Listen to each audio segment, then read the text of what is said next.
ಧರ್ಮಸ್ಥಳ ಭಾಗದಲ್ಲಿ ಶವಗಳು ಹೂತಿಟ್ಟ ಆರೋಪದ ಕೇಸಲ್ಲಿ ಎಸ್ಐಟಿ ತನಿಖೆಗೆ ತಂಡವನ್ನ ರಚನೆ ಮಾಡಲಾಗಿದೆ. ಇನ್ನೆರಡು ದಿನಗಳಲ್ಲಿ ಪೂರ್ಣ ಪ್ರಮಾಣದ ಎಸ್ಐಟಿ ರಚನೆಯಾಗುವ ಸಾಧ್ಯತೆ ಇದೆ. ತನಿಖಾಧಿಕಾರಿಯಾಗಿ ಡಿವೈಎಸ್ಪಿ ಮಟ್ಟದ ಅಧಿಕಾರಿ ನೇಮಕ ಆಗಲಿದೆ. ಡಿವೈಎಸ್ಪಿಗೆ ಸಹಾಯಕರಾಗಿ ಇನ್ಸ್ಪೆಕ್ಟರ್ಗಳ ನಿಯೋಜನೆ ಹಾಗೂ ಮಹಿಳಾ ಸಿಬ್ಬಂದಿ, ತನಿಖಾ ಸಹಾಯಕರು, ಟೈಪಿಸ್ಟ್ ಸೇರಿದಂತೆ ಇತರೆ ಸಿಬ್ಬಂದಿ ನೇಮಕವಾಗಲಿದ್ದಾರೆ. ಫುಲ್ ಟೀಮ್ ರೆಡಿ ಆಗ್ತಿದ್ದಂತೆ ಧರ್ಮಸ್ಥಳಕ್ಕೆ ಭೇಟಿ ಕೊಟ್ಟು ಅಲ್ಲಿನ ಪೊಲೀಸರಿಂದ ತನಿಖಾ ಹಂತದ ವಿವರಣೆಯನ್ನ ಸಂಗ್ರಹ ಮಾಡಲಿದ್ದಾರೆ. ಧರ್ಮಸ್ಥಳ ಶವ ಹೂತಿಟ್ಟ ಪ್ರಕರಣಕ್ಕೆ ಸಂಬಂಧಪಟ್ಟಂತೆ ಎಸ್ಐಟಿ ರಚನೆಯ ಹಿನ್ನೆಲೆ ಪ್ರಕರಣವನ್ನು ಹೈಕೋರ್ಟ್ ಮೇಲ್ವಿಚಾರಣೆ ಮಾಡುವಂತೆ ಪತ್ರ ಬರೆಯಲಾಗಿದೆ. ಈಗಾಗಲೇ ರಾಜ್ಯ ಸರ್ಕಾರದಿಂದ ಎಸ್ಐಟಿ ತನಿಖೆ ಮಾಡಲಾಗಿದೆ. ಹೈಕೋರ್ಟ್ ಮೂಲಕ ಪಾರದರ್ಶಕ ತನಿಖೆ ಮಾಡುವಂತೆ ಬೆಂಗಳೂರಿನ ವಕೀಲರಿಂದ ಹೈಕೋರ್ಟ್ಗೆ ಪತ್ರ ಬರೆದು ಮನವಿ ಮಾಡಲಾಗಿದೆ. ಧರ್ಮಸ್ಥಳ ಭಾಗದಲ್ಲಿ ಶವಗಳು ಹೂತಿಟ್ಟ ಆರೋಪದ ಘಟನೆ ಬಗ್ಗೆ ಧರ್ಮಸ್ಥಳ ಪಂಚಾಯತ್ನ ಸದಸ್ಯ ಕಿಶೋರ್ ಮಾತಾಡಿದ್ದಾರೆ. ಅನಾಮಿಕ ಕೊಟ್ಟಿರುವ ದೂರಿನಲ್ಲಿ 1995ರಿಂದ ನಾನು ಧರ್ಮಸ್ಥಳದಲ್ಲಿ ಕೆಲಸ ಮಾಡಿಕೊಂಡಿದ್ದೆ. ಈ ವೇಳೆ ಧರ್ಮಸ್ಥಳ ಗ್ರಾಮದ ಹಲವು ಕಡೆ ನೂರಾರು ಶವವನ್ನು ಹೂತು ಹಾಕಿದ್ದೇನೆ ಅಂತ ಹೇಳಿದ್ದಾನೆ. ಆದರೆ ಧರ್ಮಸ್ಥಳ ಭಾಗದಲ್ಲಿ ಆ ಸಂದರ್ಭದಲ್ಲಿ ಸ್ಮಶಾನಗಳು ಇರಲಿಲ್ಲ. 2003-2004ರಲ್ಲಿ ಗ್ರಾಮ ಪಂಚಾಯತ್ಗೆ ಸ್ಮಶಾನ ಮಂಜೂರು ಮಾಡಲಾಯಿತು. ಬಳಿಕ ಇಂದಿನವರೆಗೂ ಗ್ರಾಮದ ಎಲ್ಲಾ ಮೃತದೇಹಗಳನ್ನ ಸ್ಮಶಾನದಲ್ಲಿ ಸಂಸ್ಕಾರ ಮಾಡಲಾಗಿದೆ. ಎಸ್ಐಟಿ ಕೇಳಿದ್ರೆ ಎಲ್ಲಾ ಮಾಹಿತಿಗಳನ್ನ, ದಾಖಲೆಗಳನ್ನ ಕೊಡ್ತೀವಿ, ಪಂಚಾಯತ್ ಅದಕ್ಕೆ ಸಿದ್ಧ ಇದೆ ಅಂತ ಪಂಚಾಯತ್ ಸದಸ್ಯ ಕಿಶೋರ್ ಹೇಳಿದ್ದಾರೆ. ಮೊದಲಿದ್ದು ಅಷ್ಟೊಂದು ಐಡಿಯಾ ಇಲ್ಲ ಅಂತ ಹೇಳಿದ್ರೆ ಕೆಲವೊಂದು ಕಡೆ ಧರ್ಮಸ್ಥಳ ಭಾಗದಲ್ಲಿ ಶವಗಳ ಪತ್ತೆ ಇದ್ರೆ ಅವರನ್ನ ಮೊದಲಿದ್ದು ಅಷ್ಟೊಂದು ಐಡಿಯಾ ಇಲ್ಲ ಅಂತ ಹೇಳಿದ್ರೆ ಕೆಲವೊಂದು ಕಡೆಯಲ್ಲಿ ಈಗ ನೇತ್ರಾವತಿ ಆ ಕಡೆ ಎಲ್ಲ ಕಾಡಿನ ಬದಿಯಲ್ಲೆಲ್ಲ ಸತ್ತವರಿದ್ರೆ ಅವರನ್ನು ಅಲ್ಲಿ ಇದು ಮಣ್ಣು ಮಾಡ್ತಿದ್ರು ಅಂತ ಕಾಣ್ತದೆ. ಅದ್ರ ಬಗ್ಗೆ ನನಗೆ ಜಾಸ್ತಿ ಮಾಹಿತಿ ಇಲ್ಲ. ಎಲ್ಲ ವರ್ಷದ ಡೀಟೇಲ್ಸ್ ಪಂಚಾಯತಿಯಲ್ಲಿ ಲಭ್ಯ ಇದೆ ಅಂತ ಹೇಳಿದ್ದಾರೆ ಉಪಾಧ್ಯಕ್ಷರು. ಆದ ಕಾರಣ ಎಲ್ಲ ಲಭ್ಯ ಇರ್ಬೋದು. ಅಲ್ಲಿ ಖಂಡಿತವಾಗಿ ಎಲ್ಲ ಯಾವುದೆಲ್ಲ ದಾಖಲೆ ಬೇಕು ಅದೆಲ್ಲ ಪಂಚಾಯತಿಯಲ್ಲಿ ಲಭ್ಯ ಇದೆ, ಅದನ್ನು ತೆಕ್ಕೊಳ್ಬೋದು. ಎಲ್ಲ ದಾಖಲೆಗಳು ಲಭಿಸ್ತದೆ ಅಲ್ಲಿ. ಧರ್ಮಸ್ಥಳ ಭಾಗದಲ್ಲಿ ಶವಗಳ ಪತ್ತೆ ವದಂತಿ ವಿಚಾರವಾಗಿ ಕಾಂಗ್ರೆಸ್ ನಾಯಕರು ಪ್ರತಿಕ್ರಿಯೆ ನೀಡಿದ್ದಾರೆ. ಬೆಂಗಳೂರಲ್ಲಿ ಮಾತನಾಡಿದ DCM DK Shivakumar, home minister case handle ಮಾಡ್ತಿದ್ದಾರೆ, ಹಿರಿಯ ಅಧಿಕಾರಿಗಳಿಗೆ ತನಿಖೆಗೆ ಕೊಟ್ಟಿದ್ದಾರೆ, ಅವರು ತನಿಖೆ ಮಾಡ್ತಾರೆ ಅಂತ ಅಂದ್ರು. ಇನ್ನು ಸಚಿವ ಎಂಬಿ ಪಾಟೀಲ್ ಮಾತನಾಡಿ, ಎಸ್ಐಟಿ ಈ ಕುರಿತಂತೆ ತನಿಖೆಯನ್ನ ಮಾಡ್ತಾ ಇದೆ. ತನಿಖೆ ಮುಗಿಯುವ ಮೊದಲು ನಾವ್ಯಾರೂ ಕೂಡ ಕನ್ಕ್ಲೂಷನ್ಗೆ ಬರೋದಕ್ಕೆ ಸಾಧ್ಯವಾಗಲ್ಲ. ಈಗಾಗಲೇ ಯಾರ ಮೇಲೂ ಕೂಡ ದೋಷಿಸೋದು ತಪ್ಪು. ಈ ವಿಚಾರದಲ್ಲಿ ಸತ್ಯಾಸತ್ಯತೆ ಗೊತ್ತಾಗಬೇಕಿದೆ. ನಾವು ಸ್ವಚ್ಛವಾಗಿದ್ರೆ ಯಾರು ಟಾರ್ಗೆಟ್ ಮಾಡೋಕೆ ಆಗಲ್ಲ ಅಂತ ಅಂದ್ರು. ಇನ್ನು ಇದೇ ವಿಚಾರವಾಗಿ ಗೃಹ ಸಚಿವ ಪರಮೇಶ್ವರ್, ಶಿವಾನಂದ ಪಾಟೀಲ್, ಸ್ಪೀಕರ್ ಯುಟಿ ಖಾದರ್ ಕೂಡ ಪ್ರತಿಕ್ರಿಯೆ ನೀಡಿದ್ರು. ಫಾರ್ಮ್ ಆಗಿರೋ ವಿಚಾರ ತಿಳಿಸಿದ್ದೀನಿ. ಕೆಲವೆಲ್ಲ ಪರ ವಿರೋಧ ಎಲ್ಲ ನಡೀತಾ ಇತ್ತು. ಈಗ ಅದನ್ನು ಹೋಮ್ ಮಿನಿಸ್ಟ್ರು ಹ್ಯಾಂಡಲ್ ಮಾಡ್ತಾ ಇದ್ದಾರೆ. CM ಗಮನಕ್ಕೂ ಬಂದಿದೆ. ಒಳ್ಳೆ ಹಿರಿಯ ಆಫೀಸರ್ಸ್ನೇ ಹಾಕಿದ್ದಾರೆ, ಅನುಭವ ಆಫೀಸರ್ಸ್ನೇ ಹಾಕಿದ್ದಾರೆ. ಖಂಡಿತ ಅವರು ಮಾಡ್ತಾರೆ, ಏನು ಬೇಕೋ ಅದನ್ನು ತನಿಖೆ ಮಾಡ್ತಾರೆ. ಈಗ BJP ಅವರು ಏನು ಮಾಡಬೇಕು ಅಂತ ಹೇಳಿ, ಫಸ್ಟು BJP ಅವರು ಹೆಂಗೆ ನಡ್ಕೋಬೇಕು ಅಂತ ಹೇಳಿ ಹಂಗೆ ನಡ್ಕೊಳ್ಳೋಣ. ಯಾರೋ ಹೋಗಿ ಒಂದು ಕೋರ್ಟಲ್ಲಿ ಏನೋ ಒಂದು ಸ್ಟೇಟ್ಮೆಂಟು ಒಂದು 15 ವರ್ಷ ಆದಮೇಲೆ ಕೊಟ್ಟಿದ್ದಾನೆ ಅನ್ನೋದು ನನಗೊಂದು ಗೊತ್ತಿದೆ. ಅದ್ರ ಮೇಲೆ ಸತ್ಯ ಅಸತ್ಯನ ತಿಳ್ಕೊಳ್ಳಿಕ್ಕೆ ಸರ್ಕಾರ ಒಂದು ಮಾಡಿದೆ. ಸತ್ಯಾಸತ್ಯತೆ ಅದೇನಿದೆ, ಎಂಥದ್ದಿದೆ, ಅದು ಯಾರಿಗೂ ಕೂಡ ಗೊತ್ತಿಲ್ಲ. ಇನ್ವೆಸ್ಟಿಗೇಷನ್ ಆದಮೇಲೆ ಸತ್ಯ ಪರಿಸ್ಥಿತಿ ಗೊತ್ತಾಗೋದು. ಅಥವಾ ನಮ್ಮ ಸರ್ಕಾರ ಆಗಲಿ, ನಾವಾಗಲಿ, ಯಾರೇ ಆಗಲಿ ಒಂದು ದಿವಸ ಯಾರ ಮ್ಯಾಗೂ ಕೂಡ ಪಟ್ಟು ಮಾಡಿ ತೋರಿಸ್ತಿಲ್ಲ.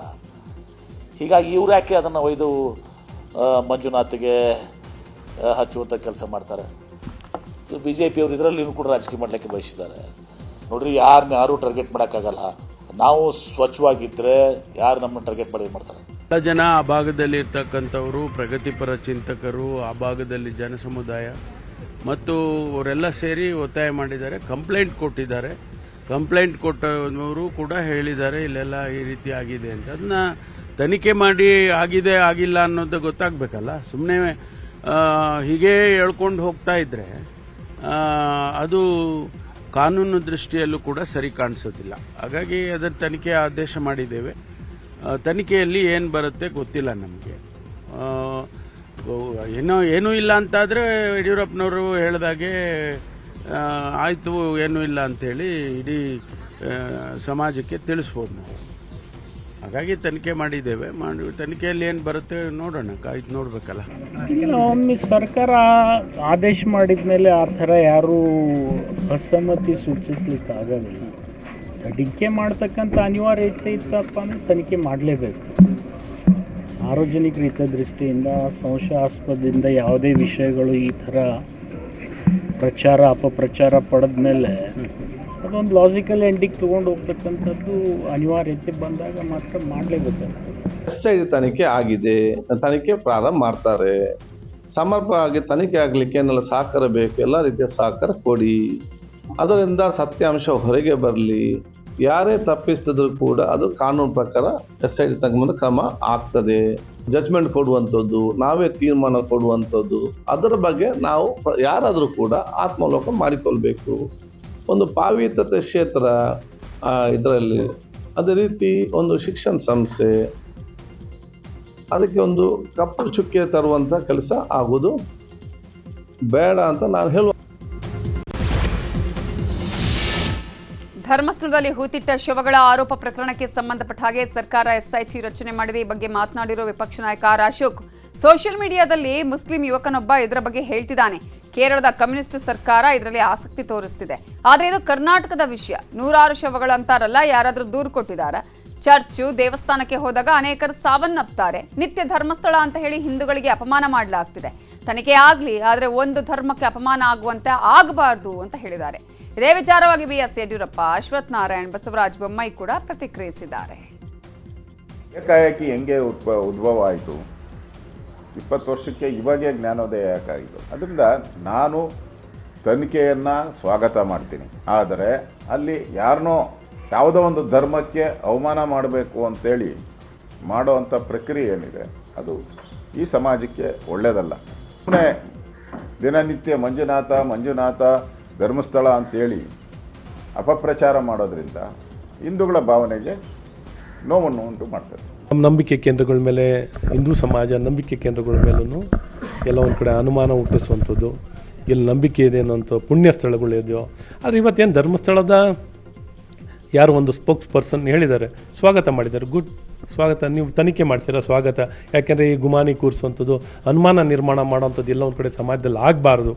ಪಾರದರ್ಶಕ ತನಿಖೆ ಮಾಡ್ತೀರಾ, ಮಾಡಿ ಅಂತ ಹೇಳಿದ್ದಾರೆ. ಸೊ ಅವರೇ ಸ್ವಾಗತ ಮಾಡಿದ್ದಾರೆ. ಧರ್ಮಸ್ಥಳ SIT ಮಾಡಿದ್ದಾರೆ ಸರ್, ಸ್ವಾಗತ ಮಾಡ್ತೀರಂತ. ಧರ್ಮಸ್ಥಳ ಕೇಸ್ಗಳಿಗೆಲ್ಲ SIT ಮಾಡಿದ್ದಾರೆ ಸರ್. ಮಾಡ್ಕೊಳ್ಳಿ ಅಂತ ತೊಂದರೆ ಇಲ್ಲ, ಯಾವುದೇ ತಪ್ಪಾಗಿಲ್ಲ. ಅವ್ರೇನು ತನಿಖೆ ಮಾಡಬೇಕು ಮಾಡ್ಕೊತಾರೆ, ಅದಕ್ಕೇನು ಸಮಸ್ಯೆ. ಧರ್ಮಸ್ಥಳ ಕೇಸ್ಗಳಿಗೆಲ್ಲ SIT ಮಾಡಿದ್ದಾರೆ ಸರ್. ಮಾಡ್ಕೊಳ್ಳಿ ಅಂತ ತೊಂದರೆ ಇಲ್ಲ, ಯಾವುದೇ ತಪ್ಪಾಗಿಲ್ಲ. ಅವ್ರೇನು ತನಿಖೆ ಮಾಡಬೇಕು ಮಾಡ್ಕೊತಾರೆ, ಅದಕ್ಕೇನು ಸಮಸ್ಯೆ. SIT ರಚನೆ ಆಗಿರುವಂಥದ್ದು ಎಲ್ಲರೂ ಕೂಡ ಸ್ವಾಗತ ಮಾಡಿದ್ದಾರೆ. ಧರ್ಮಸ್ಥಳದ ದೇವಸ್ಥಾನದವರು ಮಾಡಿದ್ದಾರೆ, ನಾವು ಕೂಡ ಅದನ್ನು ಸ್ವಾಗತವನ್ನು ಮಾಡ್ತೀವಿ. ಪ್ರಶ್ನೆ ಇರುವಂಥದ್ದು ಇಲ್ಲಿ ಸುಮಾರು 20 ವರ್ಷ 30 ವರ್ಷದ ಪ್ರಕರಣಗಳು.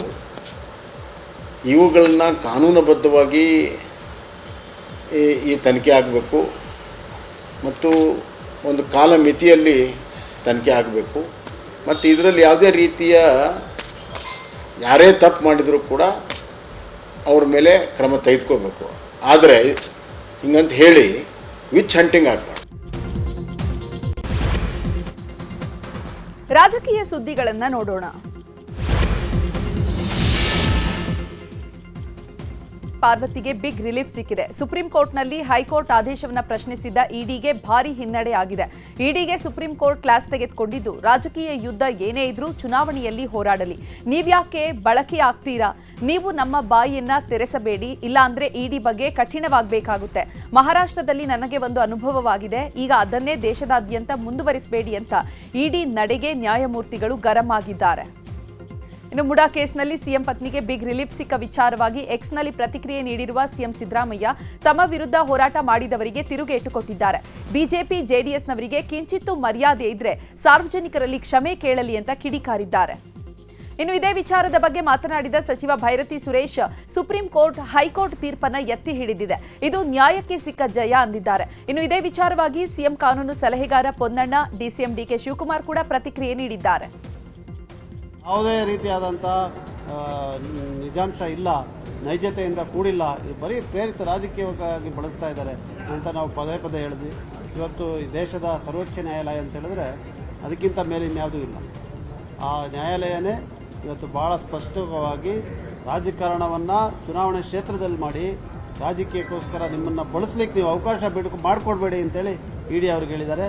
ಈ ಮಾತು ಭಾಳ ದೇಶಕ್ಕೆ ಅನ್ವಯ ಆಗುತ್ತೆ. ನಂದೇ ಕೇಸ್ ತಗೊಳ್ಳಿ, ನಾನು ತಿಹಾರ್ ಜೈಲು ಕಳಿಸಿದ್ರು, ನನ್ನ ಮೇಲೆ ಕೇಸ್ ಆಯಿತು.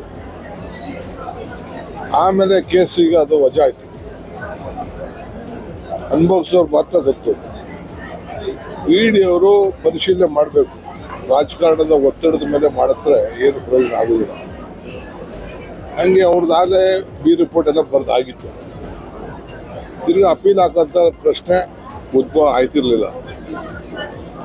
ಬಹುಶಃ ಆ ವಿಚಾರದಲ್ಲಿ ಅವ್ರು ಅಪೀಲ್ ಹಾಕಿದ್ರು ಅಂತ ಕಾಣ್ತದೆ. ಯಾಕೆ ಬಿಜೆಪಿಯವ್ರ ಮೇಲೆ ಒಬ್ಬರ ಮೇಲೆ ಕೇಸ್ ಇಲ್ಲ, ದಳದವ್ರ ಮೇಲೆ ಒಂದು ಕೇಸ್ ಇಲ್ಲ. ಅವರೆಲ್ಲ ಭಾಳ ಬರೀ ರಾಹುಲ್ ಗಾಂಧಿಯವ್ರ ಮೇಲೆ, ಸೋನಿಯಾ ಗಾಂಧಿ ಮೇಲೆ, ವಡ್ರ ಮೇಲೆ, ನಮ್ಮ ಪಾರ್ಟಿಯವ್ರ ಮೇಲೆ, ನನ್ನ ಮೇಲೆ.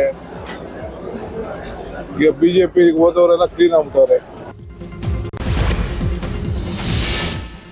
ಮುಡಾ ಕೇಸ್ನಲ್ಲಿ ಸಿಎಂ ಪತ್ನಿಗೆ ರಿಲೀಫ್ ಸಿಕ್ಕಿರುವ ವಿಚಾರದ ಬಗ್ಗೆ ಮಾತನಾಡಿರೋ ವಿಪಕ್ಷ ನಾಯಕ ಆರ್ ಅಶೋಕ್, ಮುಡಾ ಕೇಸ್ನಲ್ಲಿ ಬಿಜೆಪಿ ಹೋರಾಟ ಮಾಡಿತ್ತು. ಹೋರಾಟದ ಫಲವಾಗಿ ಸಿದ್ದರಾಮಯ್ಯ ಸೈಟ್ಗಳನ್ನು ವಾಪಸ್ ಕೊಟ್ಟಿದ್ರು. ಇದೀಗ ಸುಪ್ರೀಂ ಕೋರ್ಟ್ನ ವ್ಯಾಖ್ಯಾನಗಳ ಬಗ್ಗೆ ಇಲ್ಲಿ ಚರ್ಚೆ ಮಾಡೋದಿಕ್ಕೆ ಹೋಗಲ್ಲ, ಆದರೆ ನಮ್ಮ ಹೋರಾಟ ನಿಲ್ಲಲ್ಲ, ಮುಡಾ ವಿರುದ್ಧ ಹೋರಾಟ ಮುಂದುವರಿಸ್ತೇವೆ ಅಂತ ಹೇಳಿದ್ದಾರೆ. ಸಿಎಂ ಪತ್ನಿಗೆ ಇಡಿ ನೀಡಿದಂತಹ ನೋಟಿಸ್ ವಜಾ ವಿಚಾರದ ಬಗ್ಗೆ ಮೈಸೂರಲ್ಲಿ ಮಾತನಾಡಿರೋ ಸ್ನೇಹಮಯಿ ಕೃಷ್ಣ, ಕೇವಲ ನೋಟಿಸ್ ಅನ್ನು ವಜಾಗೊಳಿಸದೆ ಇಡೀ ಪ್ರಕರಣವನ್ನಲ್ಲ, ಈ ಪ್ರಕರಣದಿಂದ ಯಾವತ್ತೂ ತಪ್ಪಿಸಿಕೊಳ್ಳುವುದಕ್ಕೆ ಸಾಧ್ಯವಿಲ್ಲ, ನನ್ನ ಹೋರಾಟ ಮುಂದುವರಿಯುತ್ತೆ ಅಂತ ಹೇಳಿದ್ದಾರೆ. ನಾಳೆಯಿಂದ 3 ದಿನ ಡಿಸಿಎಂ ಡಿಕೆ ಶಿವಕುಮಾರ್ ವಿಶ್ರಾಂತಿಗೆ ಜಾರಲಿದ್ದಾರೆ. ಅನಾರೋಗ್ಯದಿಂದಾಗಿ ನಾನು ನಾಳೆಯಿಂದ 3 ದಿನ ಯಾರನ್ನೂ ಕೂಡ ಭೇಟಿಯಾಗಲು ಸಾಧ್ಯವಾಗುತ್ತಿಲ್ಲ. ಸಾರ್ವಜನಿಕರು, ಪಕ್ಷದ ಮುಖಂಡರು, ಕಾರ್ಯಕರ್ತರು ಸೇರಿದಂತೆ ಯಾರನ್ನೂ ಭೇಟಿಯಾಗಲು ಸಾಧ್ಯವಾಗುವುದಿಲ್ಲ. ಇದಕ್ಕಾಗಿ ವಿಷಾದಿಸುತ್ತೇನೆ, ಯಾರೂ ತಪ್ಪು ತಿಳಿಯಬೇಡಿ ಎಂದಿದ್ದಾರೆ. ಶ್ರೀರಾಮುಲು ಜೈಲಿಗೆ ಹೋಗೋ ಪರಿಸ್ಥಿತಿ ಶೀಘ್ರದಲ್ಲೇ ಬರುತ್ತೆ ಅಂತ ಮಾಜಿ ಸಚಿವ ನಾಗೇಂದ್ರ ಹೇಳಿದ್ದಾರೆ. ಈ ಕುರಿತು ಬಳ್ಳಾರಿಯಲ್ಲಿ ಮಾತನಾಡಿರೋ ಅವರು, ವಾಲ್ಮೀಕಿ ಹಗರಣದಲ್ಲಿ ಕುತಂತ್ರದಿಂದ ಬಿಜೆಪಿ ನಾಯಕರನ್ನ ನನ್ನನ್ನ ಸಿಲುಕಿಸಿದ್ರು, ನಾನು ಜೈಲಿಗೆ ಹೋಗ್ತೇನೆ ಅಂತ ರಾಮುಲ್ ಪದೇ ಪದೇ ಹೇಳ್ತಾರೆ. ಆದರೆ ಅವರೇ ಜೈಲಿಗೆ ಹೋಗೋ ದಿನ ಬರುತ್ತೆ, ಮತ್ತೊಮ್ಮೆ ನಾನು ಸಚಿವನಾಗಿ ಬರ್ತೀನಿ. ಶ್ರೀರಾಮುಲಿಗೆ 2 ಬಾರಿ ಸೋತು ಸುಣ್ಣವಾದರೂ ಇನ್ನೂ ಬುದ್ಧಿ ಬಂದಿಲ್ಲ ಅಂತ ನಾಗೇಂದ್ರ ಕಿಡಿಕಾರಿದ್ದಾರೆ.